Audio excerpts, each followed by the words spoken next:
નમસ્કાર, બેનિફિટ બુલેટિનમાં આપનું સ્વાગત છે. હું રાજવી. તો જાણીએ આજના મહત્વના સમાચાર.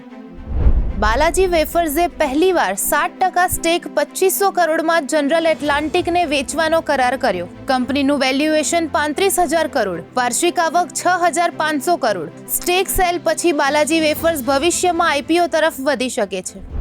માર્કેટમાં મોટો ઉછાળો. ટોપ 10 કંપનીમાંથી 8 કંપનીઓનું માર્કેટ કેપ ₹2.05 લાખ કરોડ વધ્યું. ભારતી એરટેલ અને રિલાયન્સ સૌથી મોટા ગેઇન માર્કેટ્સમાં સોલિડ રિબાઉન્ડ જોવા મળ્યું.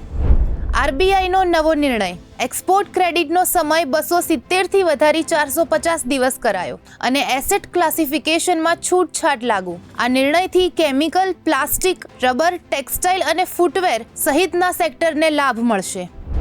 સપ્ટેમ્બરમાં ભારતના કોલસાની આયાતમાં 13.54% ઉછાળો. કુલ 22.05 MT આયાત. તહેવારોની સિઝન દરમિયાન ફ્યુઅલ ડિમાન્ડ વધી. નોન કુકિંગ કોલ 13.9 MT, જ્યારે સ્ટીલ સેક્ટર માટે જરૂરી કુકિંગ કોલ 4.50 MT પર પહોંચ્યું.